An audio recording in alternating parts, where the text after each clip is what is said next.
Today we're reading chapters 19 through 20.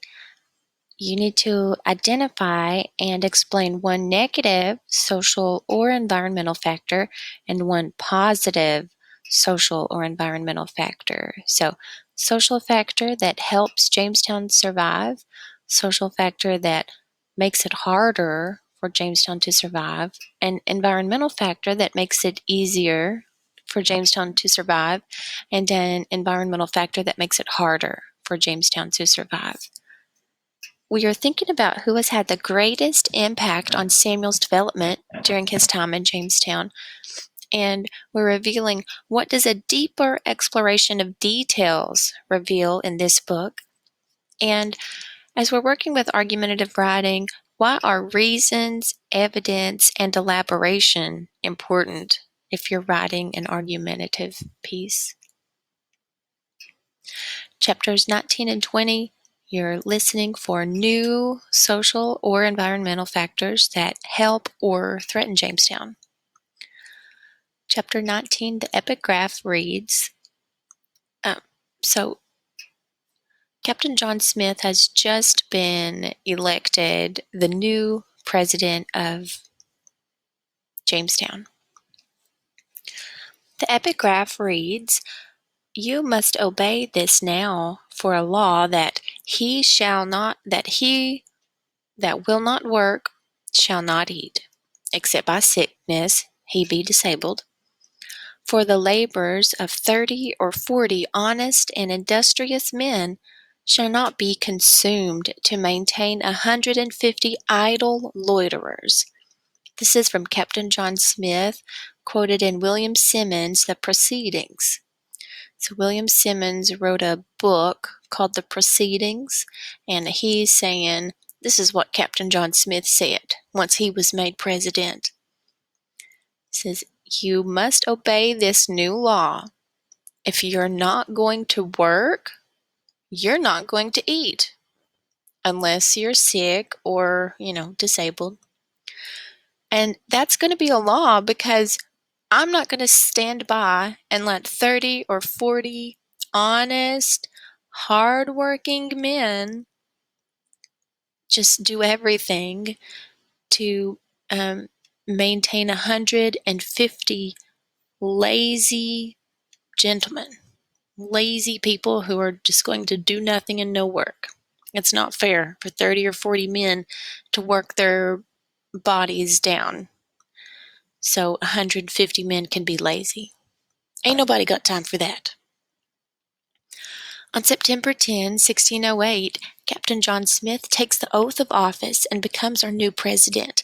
He officially decrees, "He that will not work shall not eat," and he holds us to it.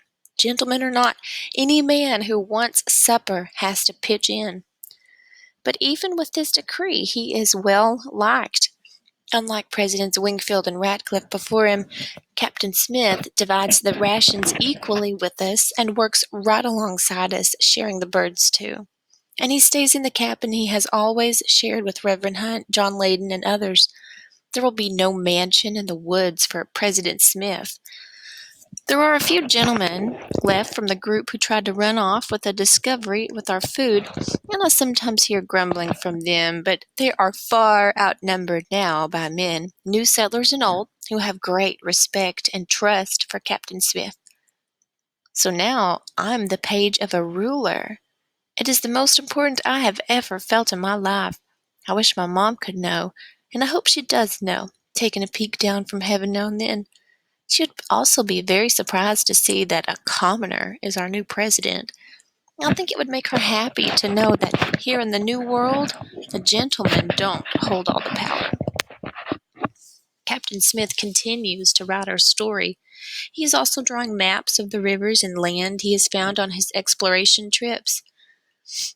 I'm relieved to find out that not all his writings were destroyed with the fire. Some of the pages had already been sent back to England with Captain Newport. One day in late September, Richard and I are in the field harvesting vegetables. We have grown them the way Namontack taught us, planting the corns and beans together in a mound so that the bean plants can climb the corn stalks. Suddenly, We hear shouts from the riverfront. "Ship ashore!" And a few moments later, "She flies the British flag." Richard and I stop working and look at each other. "Could it be Captain Newport so soon?" Richard asks. "Look at the baskets of beans and squash we've already gathered. I hope we've done enough work to earn our supper, and that no one will mind me if we go greet the ship. Let's go see," I say. And other men come to the riverfront as well. We watch as the ship glides toward shore. Captain Newport is at her helm. "Another crowd of colonists to feed, no doubt," Henry grumbles. "Let's hope they've sent us more skilled workers and fewer gentlemen, as I requested," says President Smith. The ship anchors, the longboat is lowered, and the first few passengers begin to climb down the rope ladder. The late afternoon sun glints in my eyes, and at first I think what I'm seeing is a trick of the light. But then I hear the men around me, as amazed as I am. Could it be? My Lord, it's a vision! How could they send women to this God-forsaken place? As the longboat nears us, men trip over one another, rushing to help. "Let me give her a hand." "No, let me give her a hand." I'm surprised we don't have a fist fight before even the first longboat lands. In that boat are a number of men, but all any of us see are the two women sitting straight-backed, clutching satchels. One of the women is older and large, with a round face and a double chin. The other woman, a girl really, has pale skin and dark, frightened eyes. A few black curls peek out from under her coif. I listen to the conversation as the longboat passengers are introduced to President Smith, Master Francis West, Master Daniel Tucker, Master and Mrs. Thomas Forrest, and Mrs. Forrest's servant girl, Anne Burris. It has been a very long time since we have seen English women. It gives me a twinge of sadness, of missing my mother, to see their colorful petticoats, indigo blue and saffron yellow, and white coifs. It feels familiar, like home. Miss Anne Burris squints her eyes, scowls, and ignores the men who are jostling one another to have a chance to try to carry her satchel. She holds right to that satchel and turns her back toward them. I feel sorry for her being the center of attention like that when she obviously doesn't want to be. Nemontack is on the next longboat trip to shore. I'm surprised to see that he is wearing a linen shirt. But England did not change him too much. His hair is still shaved close on one side and long on the other, and his eyes are still bright. He beams at me. "Hello, Samuel, how are you?" he calls out in accented English. "I am now a world traveler." I laugh. "You are speaking English well, my friend," I call to him. I realized that in his months away, with no one to speak Algonquian with, he had plenty of time to learn the English language, much more than the few words and phrases Reverend Hunt taught him before he left. "Nemontack, where's your stick?" I ask. "Did you make lots of notches in it?" Nemontack shakes his head. "Too many people," I said. "I throw stick in river." Reverend Hunt is very happy that Nemontack is now speaking English so well. He wastes no time, but sits him down to tell him about God the Father, Jesus the Son, and the Holy Spirit, and how he must bring the message of salvation to the other Powhatans. Nemontack nods enthusiastically. "Yes, yes, I learn of your gods in England, and I tell them of my gods." He launches into a lively description of Okius, the vengeful god who requires sacrifices of tobacco, copper, and beads, and sometimes animal blood, and sends punishment if he is not made happy. He tells us about Ahone, the god who is all-loving, all-forgiving, who makes the sun shine and ripens the crops. And he tells us of the great respect his people have for the spirit of life that is in all things. People, animals, plants, fire, water, wind. Reverend Hunt shakes his head. There is only one God, maker of heaven and earth. Reverend Hunt tells us the story of creation, how God made the world and all things in it in 6 days and rested on the seventh day, the Sabbath. Again, Nemontech nods with interest. Now, I tell you how our world was made, he said. He tells us a story about the great hare who created different kinds of men and women and put them into a big sack. He protected them from giants who wanted to eat them.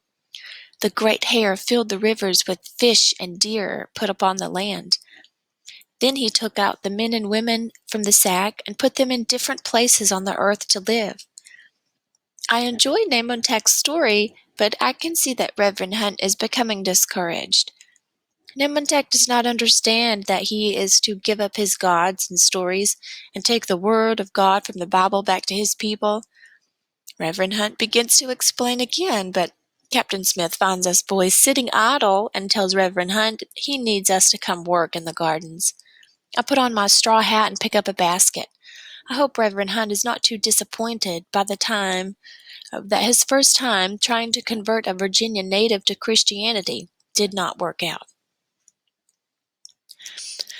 Captain Newport has brought us 70 new colonists, stores, and news that the rocks we sent to England were, once again, just rocks. The Virginia Company has a new idea about how we can make a profit. We are to use raw materials we have here in Virginia and begin making glass, pitch, tar, soap ashes to send back to England. They sent us several Polish and German tradesmen to get us started with these projects. They have already begun to build a glass house a little way from our fort with a large furnace for glass making. Captain Newport has also brought orders from the Virginia Company to place an English crown on Chief Powhatan's head, making him a prince under King James and making all of his people English subjects. My mind reels when I hear this. Chief Powhatan thinks we are his subjects, and now they want to make Powhatan's people English subjects? The whole thing tangles my brain in knots. If the thought of being Chief Powhatan's subjects would be distasteful to the gentlemen, then I imagine that becoming subjects of King James would be just as distasteful to the Powhatan people, especially after they hear Nemontech's report on King James, whom he met when he was in London. Our Chief Powhatan is much better than your king, Nemontech says, speaking in Algonquian so that the gentleman will not hear his assessment of our exalted king.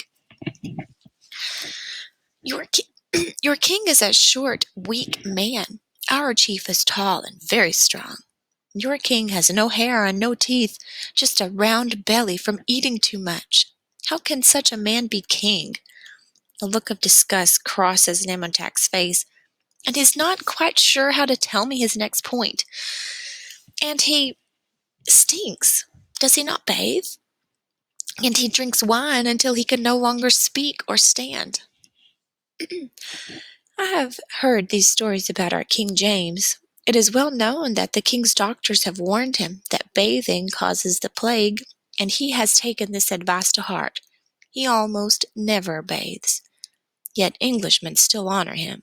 He is, after all, our king. Nemontech feels no such obligation. The natives bath quite often, even in cold weather.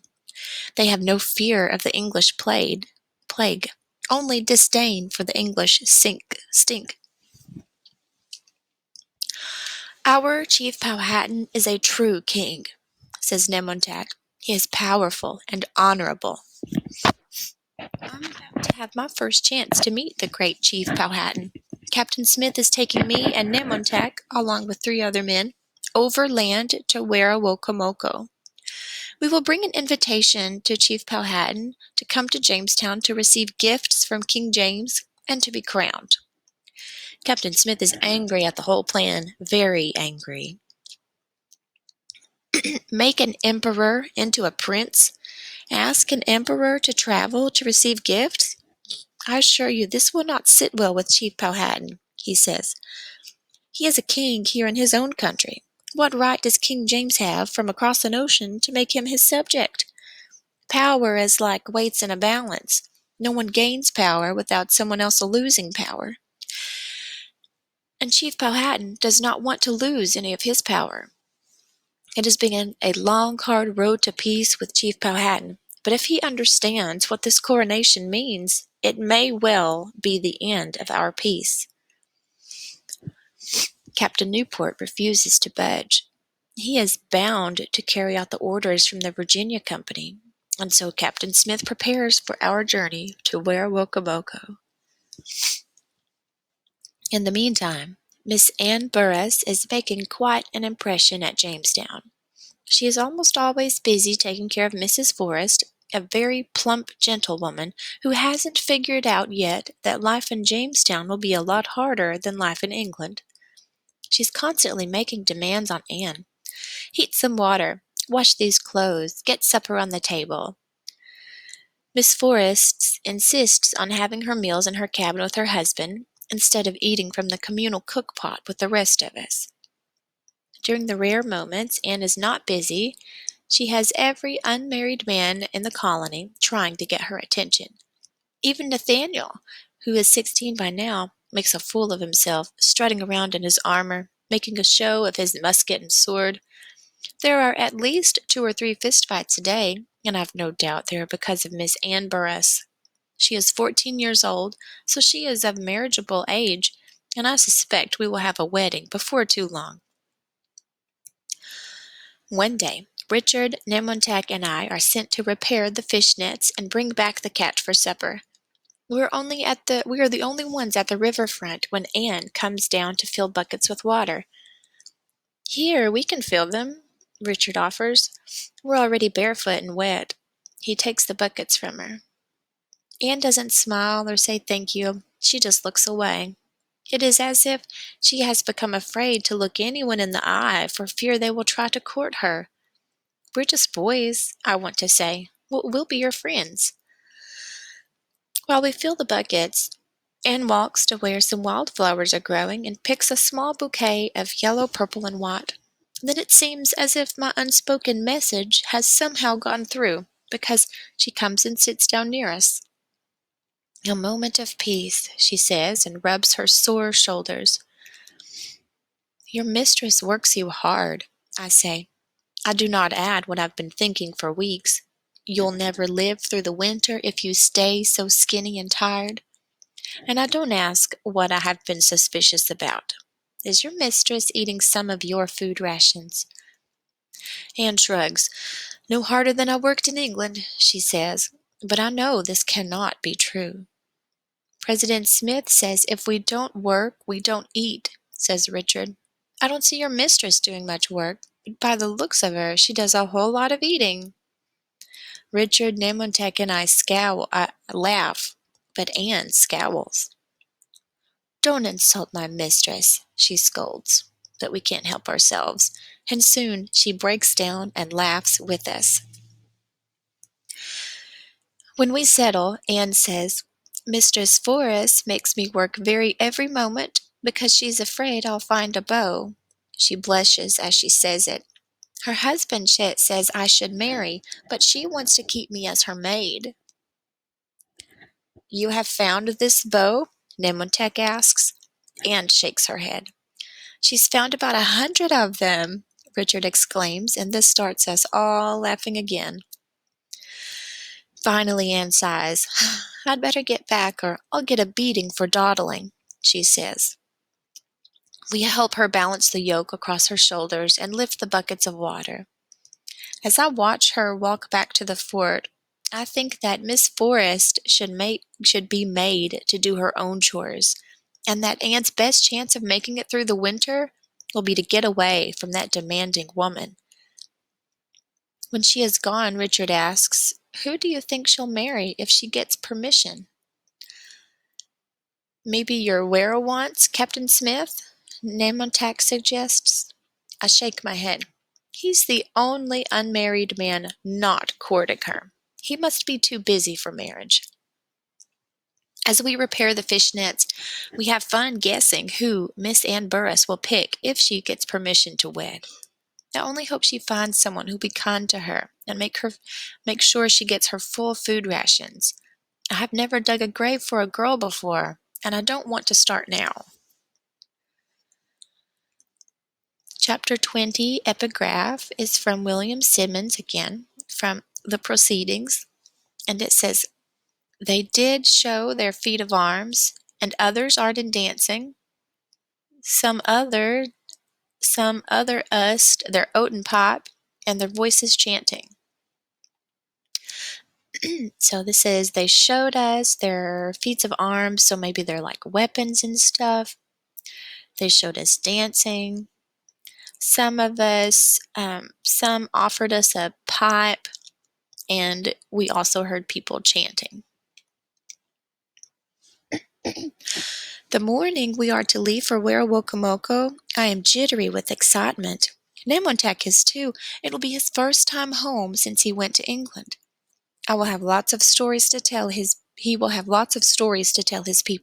"You will love my home," he says to me. "It is—" "I know," I interrupt him. "It is much better than my home." We both laugh. Nemontek collects the gifts he received in England. A red velvet cassock, which he says is not as warm as a deerskin mantle, and a pewter chalice, which he says is not as good as a gourd to drink out of, and an ivory tooth scraper, which he refuses to use because he says the Indian way of cleaning his teeth with a sassafras root is much better. I gather my spoon and bowl and a water skin. We present ourselves to Captain Smith, each with a small bundle to carry. Captain Smith looks up from cleaning his musket. "Samuel, where's your sword? Where's your armor? Go back and get properly attired." But I thought we were at peace with the Powhatans, I want to say. I know better than to argue with Captain Smith, so I simply go to my cabin and do as he says. At least he is not making me carry my heavy musket on the hike to Werowocomoco. When I get back to Captain Smith's cabin, the carpenter, John Leyden, is sitting out in front with his tools, working at making a small wooden chest. He is carving the initials into the top of the chest. He already has an A, and as I watch, he finishes a B. "Who was that for?" I ask. He keeps his eyes cast down, intent on his work, and does not answer me. Then it dawns on me. I tip my head close to his. "Is it for her?" I whisper. He glances at me, and I see he's afraid to tell me, afraid I will announce it and give the other men a chance to ridicule him. I look at the small chest.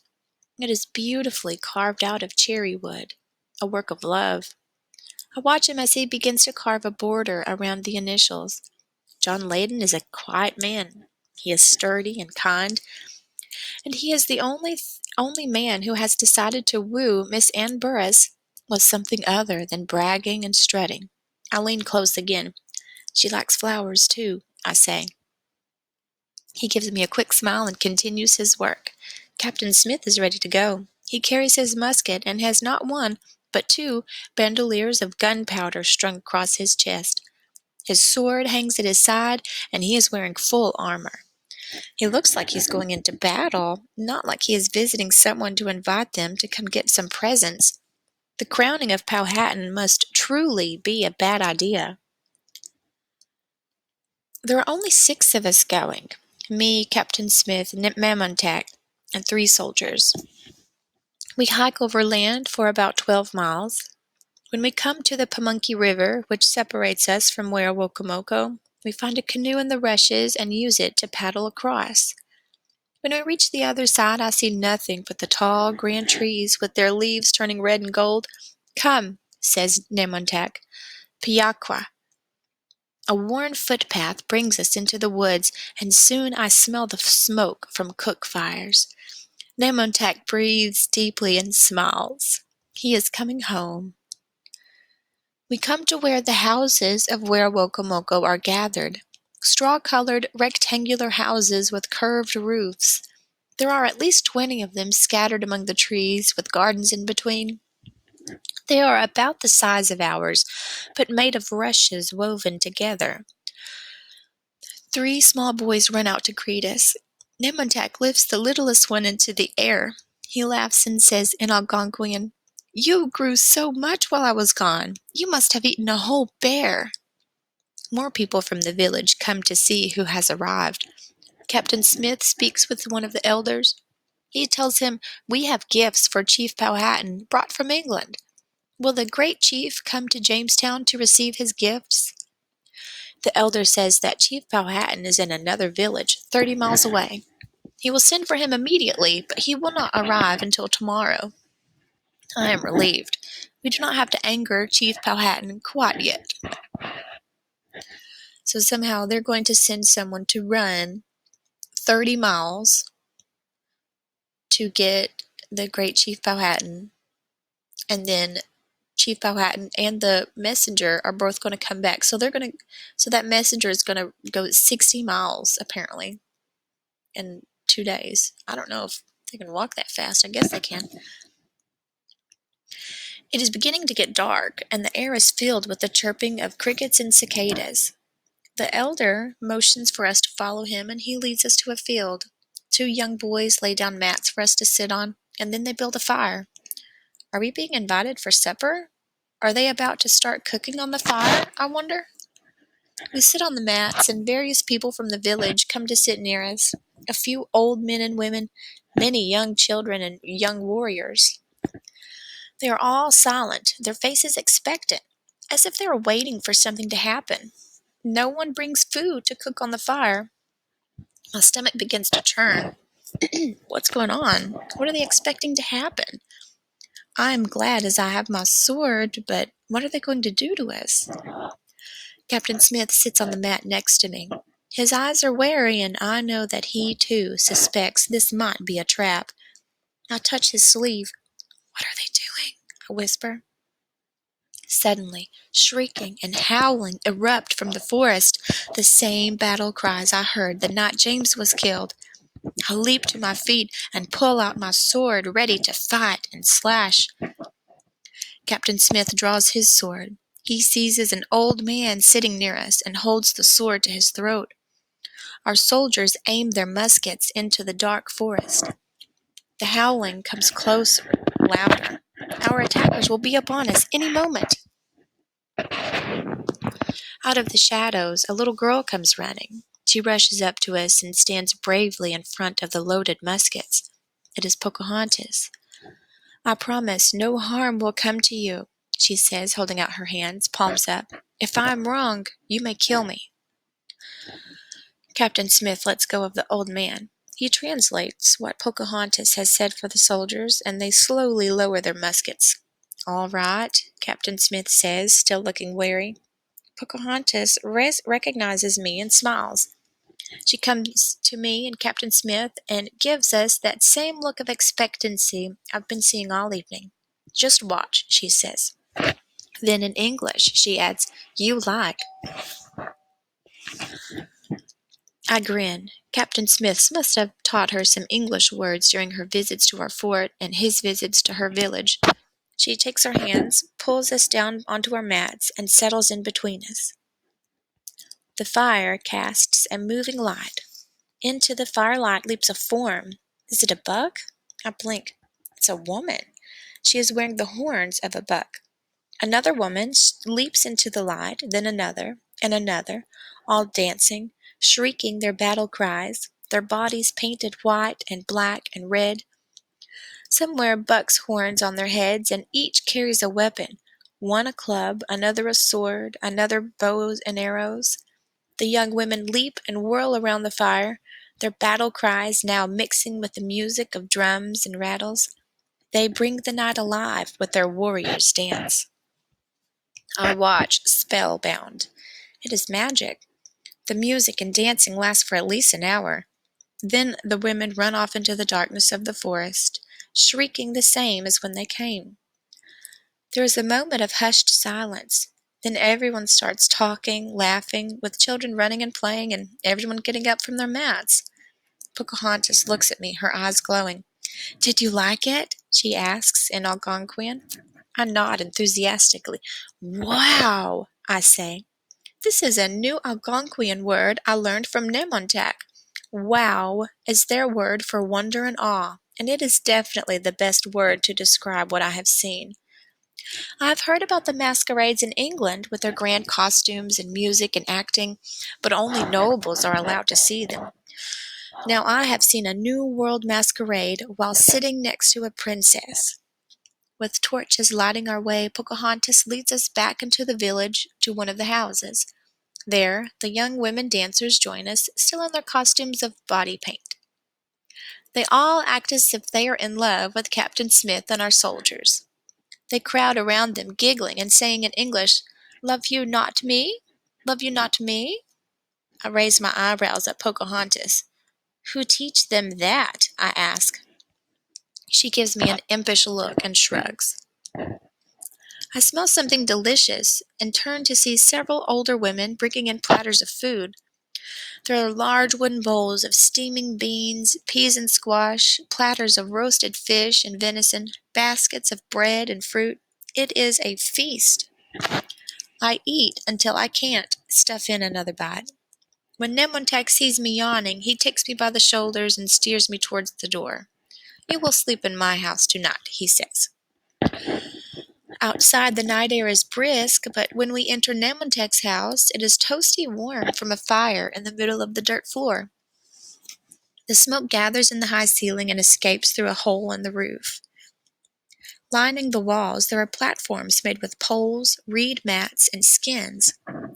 I see what Nemontac's brothers, the three little boys who greeted him when we arrived, are already asleep on the platforms.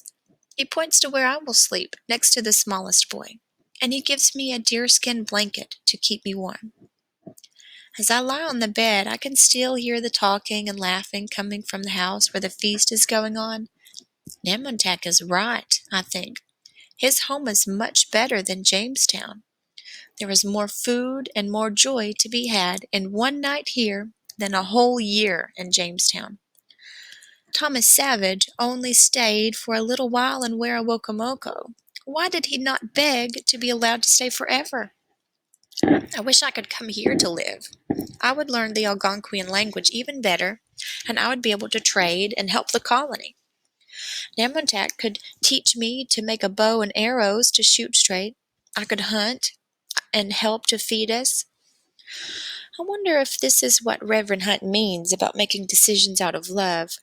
Love for our newfound Indian friends, love for our fragile New World colony.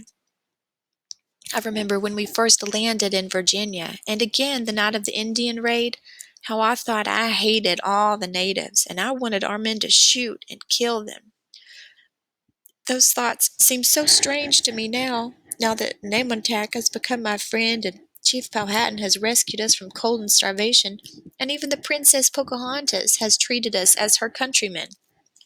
This new world is a good place to live, I think, as long as we live in peace with the Powhatan people. Then I remember how Captain Smith dressed as a warrior to bring news of the coronation to Chief Powhatan, how he said this news would not sit well with the chief, and I wonder how long the peace, the love will last. Hope you recorded some positive and negative social and environmental factors.